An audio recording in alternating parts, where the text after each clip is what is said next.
Hello, I'm your host Guy Morgan. I'm joined by Trisha Walker, your co-host. Welcome to the latest episode of the Youth Voices podcast. My name is Trisha Walker. I am 19 years old and I use she, her pronouns. I'm Sky Morgan. I'm 17 years old. I use they, them pronouns and I'm transgender non-binary. And we're joined by... My name is Callum Cook. I'm non-binary and queer. I use they, them pronouns. I'm 18 years old at the moment, very recently. Do you want to talk a little bit about what Escapism Blues is? Right, so Escapism Blues is basically just me. It started as a two-person project in high school. It was more of just me and a friend. We would go into the music practice rooms at lunch and we would use the piano and we would play about mainly vent music that I still look back on and go, oh no. But that was a sort of the start of it. And we weren't called Escapism Blues. We didn't have a name until when I was 12, so it was very early on. In my music class, I was bored. I didn't want to do the music work. So I picked up a ukulele. Okay, On so that hustle. For our viewers, listeners, Callum just posed for Instagram. Yeah. I'm taking selfies as we gram. speak. Yeah. Let's do a selfie. You can find this on the Forgotten Generation.podcast on Instagram. Okay. Anyway, back to Yep. the ukulele. Yeah. So I took up the ukulele and it was just for that one lesson. And I began sort of writing, as you do, had an argument the day before. And as a 12-year-old normally does, I was venting about it on my phone. And I was writing down, oh no, I'm so angry, oh no. So valid. Yeah. But when I looked back at it, it was a bit more poetic, as normal venting should be. Everything rhymed. So Good. I just accidentally wrote a song in my notes and I was like, well, I've got a ukulele in my arms, may as well. And that's how the song Flavoured Water was born, because I wrote the lyrics during the music class. I wrote the ukulele chords in the music class. And then I went home, and I'll get on to how I got a ukulele at home, because that's a fun story later. But I brought it up to the ukulele at home and ended up writing that song, which was originally called Flavoured Water and Gummy Worms, because that's what the argument was about. And I thought it was a bit cringe, so I took that bit out. What was the song about? It was just venting? Or? Well, it was originally it was a very petty argument between a 12-year-old and parents, sort of. And the whole gist of it was that I was not given a proper apology. I was just, the parent came home and just gave me some my flavoured water, which is my favourite drink, and gummy worms, which are my favourite snack. We'll play a segment of Flavoured Water right now.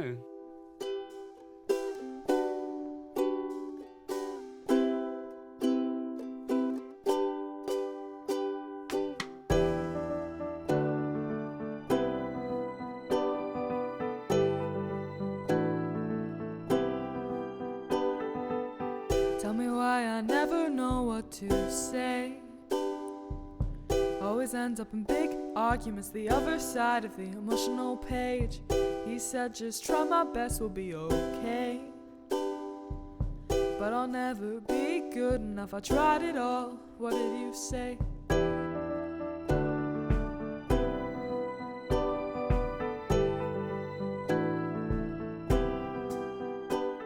How did you get into music? How did I get into music? So the first instrument I took up was the viola, and that was when I was 10. That was in school, nobody was playing it. There was not a single viola player in the primary school, and the music teacher was... What is that viola? I have no idea. Yeah, so viola is part of the strings family. It's, if we're going from highest to lowest, violin highest, viola middle ground, cello low, double bass really, really low. Okay, Yeah, right. So it's the perfect... It's like a smaller violin. Mhm. Yeah, but I think in a cringe way, it compliments me as a non-binary person, because I'm always in the middle, and the viola is always in the middle. Yeah, so I took up the viola at 10, because no one else in the school was doing it, and a man came round to our class and said, please, someone play the viola. And I said, I've never played an instrument in my life, give it to me. And it was free lessons, so I very much enjoyed it. And since that point, I've had 30-minute lessons a week. And only during school time. And I'm going to music school in September, and it has been difficult. Yeah, it just learning from only 30 minutes a week. It's so much less than you think it is, because you get out of class at that time. So you basically only have 20 minutes. So it's been very difficult. But that was my first instrument, and I was given a ukulele at around 12, maybe 13. I had a friend who had I don't know how you have this problem, but they had an extra. They had a spare in their house. And they called me up at like 1 a.m. and said, do you want a ukulele? And I was 13 and I didn't have a melody instrument on me. Well, I didn't have an instrument that could play chords. I only had the viola. So I couldn't really write songs on that. I just had the ukulele. So I said, yeah, sure, because I didn't have anything else. Yeah. So that sort of kickstarted the songwriting away from classical music, because I couldn't write a song on that. All I could do was be in a ceilidh band or play other people's music. So that's how I got into the ukulele, when I was just given one. That's the fun story, because I was given it. Yeah. And I'm so grateful. We don't talk anymore, me and the friend, but I'm so grateful that I got given that ukulele, because it's the same one. I've never got another one, so it's been with me that whole time. And if it breaks a part of me, will break, because I love that ukulele so much. On the point, Music Gateway said that in the UK, approximately 5% of people openly identify as LGBTQ+, while globally, surveys suggest that only around 10% of people identify as LGBTQ+. Within the top 50 monthly most listened to artists on Spotify, around 12% identify as LGBTQ+. What's your thoughts on that? Well, first thought, I thought that was quite low. I definitely think it's quite low. Especially, I think there's not enough non-binary musicians, definitely. And I've compiled a lot of transgender songs, and I've looked at like gay playlists, and I don't think there's enough. There's a lot if you sort of you look at like 100 songs, but compared to the amount of straight romance songs out there, there's so many. Yeah, and I feel like a lot of straight artists do queer bait a wee bit, so that kind of, Yeah. Pander to other audiences Yeah. to get a wider range of listeners. But there's just not many genres in there. What is your inspirations, like as a musician? Right, so for ukulele, it's not the type of music I listen to casually on the bus. But when I was younger, when I was around 12, all the rage was Chloe Moriondo, Grace VanderWaal, and MXMtoon. And free ukulele-based independent artists. Well, I don't know if they're independent now, but they were at the time. And they were a very big inspiration, specifically Chloe Moriondo, who is non-binary. So it was a non-binary person, sort of 3 years older than me, just playing ukulele in their room, which is exactly what I was doing. So it was a very big inspiration, because their first album was just all ukulele and some humming in the background. And I thought, I didn't know an album could be that. And I thought that was incredibly inspiring. I think that I can't really remember when I was 12, but I believe that's what drove me to do what I do. Because I knew that was a thing, and I may not listen to Chloe Moriondo's new music, but I used to listen to their old music at the time, which was a very big inspiration. I was going to go on a point about that there was not enough non-binary musicians out there. So I did a quick Google, and I was like, has a non-binary musician ever won a Grammy? And I was like, I don't think they have. And there's only been one non-binary musician that's won a Grammy, and it was Sam Smith and Kim Petras for Unholy. That was 2 years ago. And I thought that was quite, I wouldn't say upsetting, but a bit of a dour mood, because as a non-binary musician, it doesn't really give you much hope, does it? Yeah, so on that point of queer musicians, let's talk about a few more famous queer musicians. Let's talk about a few. One of the big ones at the moment is Chapel Roan. A lesbian. I love her. Anyway. I actually remember I was listening to Good Luck Babe, and I didn't realise it was Chapel Roan. It just came on my like Spotify recommended songs, and I just listened to it on repeat, and I was singing it, and that same friend who I started Escapism Blues with originally was like, that's Chapel Roan. And I was like, no. Oh. Chapel Roan's this big famous artist, and they're like, that is Chapel Roan. I saw she was a lesbian. I was like, as Yeah. a fellow lesbian, I have Yeah, to listen to her. exactly. I didn't realise in Good Luck Babe, I'm just so used to queer baiting being everywhere. I don't, when I hear someone's queer, I don't believe it. I don't believe things very easily. Definitely straight away, yeah. So, speaking of her being a lesbian, Mm-hmm. in an interview, she revealed that she'd been dating someone. Yeah, for like For 6 about- months. Yes, I 6 or 7 heard months. about that, yeah. I think her level of privacy is quite admirable. Yeah, it really Yeah. is. And I love how she's set boundaries with the press. She's just really iconic for that. And like Yeah. she's also sort of setting those boundaries for other celebrities. Mm-hmm. She and set showing- boundaries with her fans as well. It's inspiring. Yeah, I think that's I was going to do a point about that as well. As a non-binary person, many non-binary people don't use their actual name. So say Chloe Moriondo, that's their actual name. But if I didn't go by Escapism Blues and I was just Callum Cook, that would give me a little bit of privacy. Yeah. Because it's not my but it's not on the birth certificate, if you know what I mean. What sort of things do you have going on at the moment in your life? Well, I'm very busy. I'm trying to get another album out. I haven't said that yet, but I am trying. So I've got one album out. I didn't say that. Misleading Morning Sunshine, or technically an EP, but I don't really believe in EPs. Everything's an album. But it's a 5-song EP. It was supposed to be an album. How did you make it? So that is all because of a lovely community art sort of centre, Rumpus Room, in the south side of Glasgow, who basically kickstarted my music career. They were having a fundraiser gig and they said, we need artists to play at this gig. And I had written 2 songs. It was, I think it was 2 finished songs and then some other sort of vent stuff I had in my notes app. And I was like, you know what, if I commit to this and I make what I can of a set and I make 4 completely finished songs and I just go on and I do it as a solo artist, like what's the worst that could happen? I crash and fail, but at least I've done it. So that sort of kickstarted me as an artist because I did it. I finished up those 4 songs and I went on stage and I performed it. And afterwards, I was approached by a music producer that works with them that did the gig, Practice Good Practice. And he came to me and he asked if he could help me produce some of my music and release some of my music. A free access program Rumpus Room was doing called Rumpus Records, where they would take a small queer artist and give them the opportunity to come out into the world and release their music. And so I worked with that producer and for completely free. I'm so grateful to Rumpus Room, really. And I got to go into a music recording studio for the first time. I took that friend with me the very first time because it was a man that I've never met in a room recording. And we've all heard Lynn Lapid's Producer Man. We were all scared. So he helped me make that album. And I came to him and I said, I've written 8 songs. And he was like, no, we can't do that.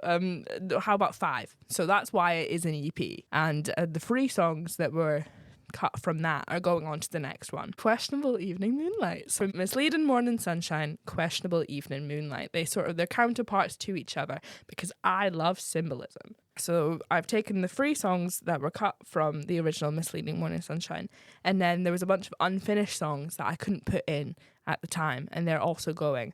So it's gonna be the original number that I love, 8. It is an 8-song album, as it should be. I love longer works, and I was going to be out so long ago. I was going to do the whole thing myself, and that's very ambitious.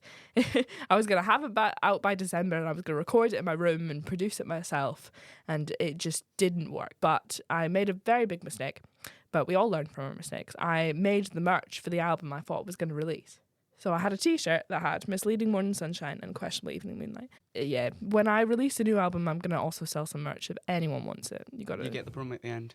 Thank you. Anyway. So on that, about there was a mistake. Have there been any other barriers to accessing the music industry? I believe as a non-binary person, you're sort of living life on a little bit hard mode.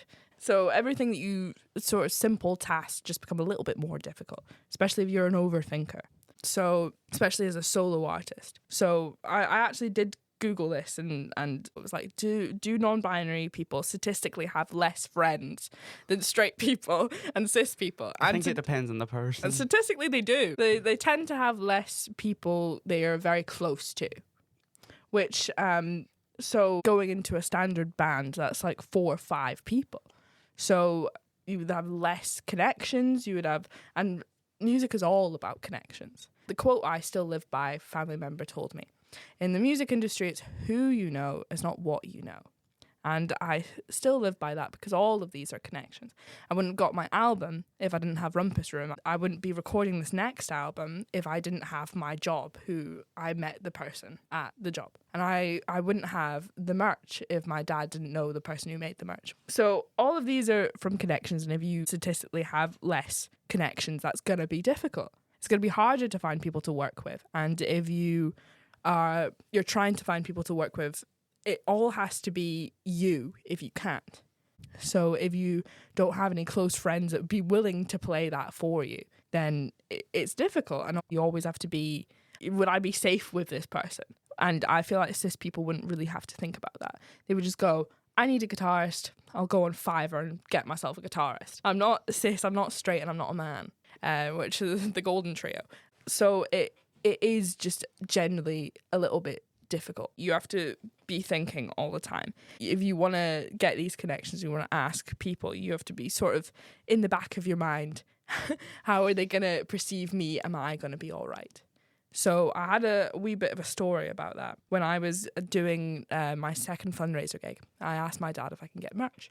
And he said, oh, I've got a person that used to do band t-shirts for me. So I was given the email, but it was a 17-year-old non-binary person emailing this 60-something man.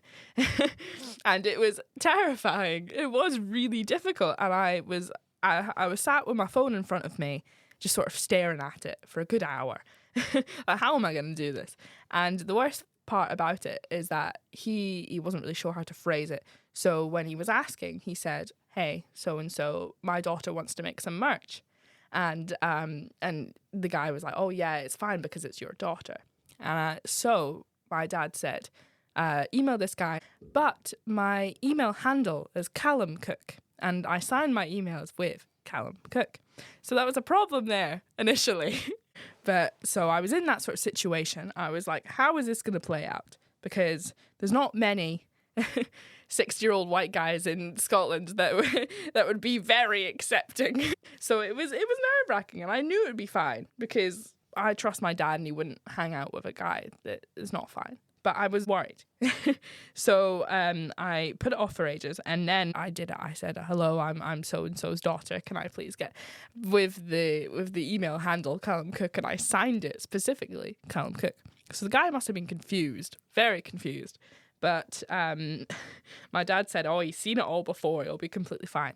And it went completely fine. He replied and he said, yes, I can get you these merch t-shirts. Thank you very much, Callum. So it was all good. But a cis person wouldn't have that. They wouldn't have that hour of nervousness staring at the phone like, how the hell is this going to go? Is this person going to reply to me and be like, what the hell?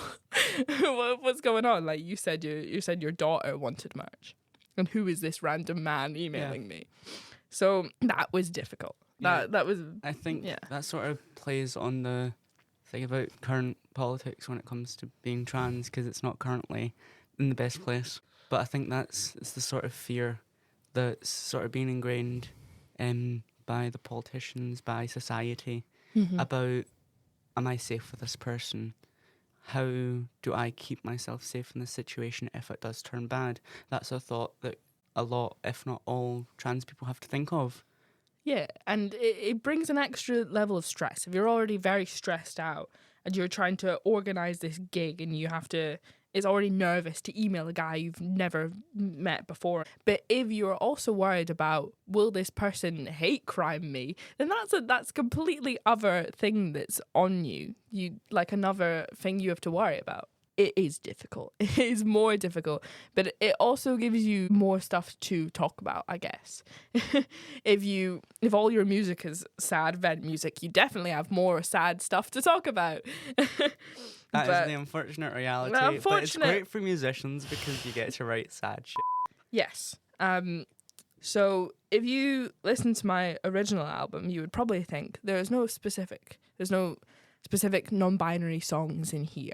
But because I am non-binary, everything sort of links to it. The heightened level of stress, it's because I'm non-binary. It's the worriness about relationships, it's because I'm queer. So it's like, even though I'm not specifically saying in my songs, I am trans, I am gay, please support me. I'm sort of just, it's always linked to that. Like all of the sort of early relationship songs, they wouldn't have the same sort of things I'm talking about that straight relationships would. So, what do you hope to achieve releasing the music? Is there a specific message you want to send? Well, I feel like the whole point is that it should reach other people. They should listen to it and feel something. As long as it's strong feelings, it could be the strong feelings over they didn't like the way I composed it. But as long as it's initiating strong feelings out of people, hopefully good ones. But mostly, if you listen to my music and you think this is very personal, because a lot of it is very personal. I obviously take out people's names, or I'll change out if I haven't changed a few pronouns around just so people don't know who I'm on about, sort of thing. I just want to say, because it is very personal music. So people listen to it and they go, it's quite personal, but I can also do that as well. So it's all just, it's my outlet, like I said. I wrote down my thoughts in my little 12-year-old diary, but they're always music. If I was going to like write down stuff to get it out, it's always music. It's always poetic. It always turns into a song. So I use that as an outlet, and that's a very good tool for me. So the ideal situation would be if I'm bigger in the music world and there's a lot of people listening to me. Sort of a younger person's like, they use that as a good tool. They use that as a good outlet. I can do the same. I can write these thoughts down, and even though they may be sad and depressing, if you need to get those thoughts out, music is the best way to do it. In my opinion, music is a very good way to do it. And it's up to you whether you release that or not. I release that, but some people might not. So with a lot of trans music, especially amongst the trans men, there's this stereotype that it's getting the ukulele out and writing a sad song. Mm-hmm. What's your thoughts on that stereotype? Although I believe some of it may be true for me, I've been trying more often to write positive music, because I think there's enough sad music out there. I've compiled transgender songs before, and I specifically went out of my way to try and compile a playlist of happy transgender songs, which was very difficult because most of them weren't. So the one transgender song I have not released, I tried so hard to make it happy. I went out of my way because there's not enough transgender joy in the music industry. Definitely not enough. And I don't think I'm going to single-handedly change that, but I would like to bring some of it, because the more happy transgender songs out there, the more it sort of shows cis people that we're not depressed all the time. And I'll get all the sad songs out of the way, and then I'll start thinking about being happy again. Callum, thank you for coming on. Where can we find you? Right, well, my pleasure. I've enjoyed it. I'm on all streaming services, Spotify, YouTube Music. You can find my first ever album, Misleading Morning Sunshine. And I hope that by the end of June, my second album, Questionable Evening Moonlight, will be out. So you can stream that as well. Obviously, if you want to support me, Bandcamp would be the best way to do it. Buy the album. And because streaming it obviously doesn't give me any money, but it still supports me. So just listening to my music or following my Escapism Blues Instagram account, it would help me so much. And even if you don't like the music, if you give it a wee listen, then what's the harm? If you're listening, please do stream Escapism Blues on Spotify, buy the music. Questionable Evening Moonlight, hopefully coming out at the end of June. It's going to be a bit of a counterpart to Misleading Morning Sunshine, but with some fun in there, hopefully. My second album as Escapism Blues is going to be called Questionable Evening Moonlight. In the order of the tracks is Questionable Evening Moonlight, Perfectly Spaced Chairs, Walkway, Still Here, Why Me, Library Graffiti, Gifted White Rose, and finishing off with End Celebration. There we go.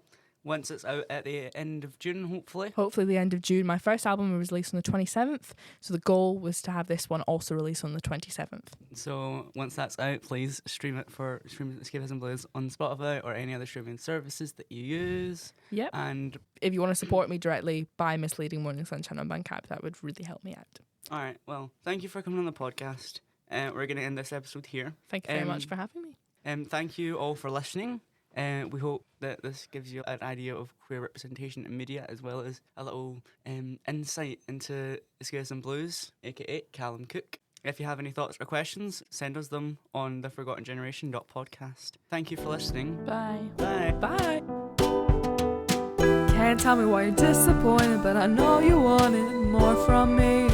Just take this flavored water, I know it's your favorite, I'll leave you be. Don't try to tell me why you hate me or why you're scared to talk to me. Replacing me with flavored water just makes me wonder, why can't we agree? Don't pity me with flavored water. Don't pity me with your own words. Can't tell me why you're disappointed, but I know you wanted more from me. Just take this flavored water, I know it's your favorite, I'll leave you be.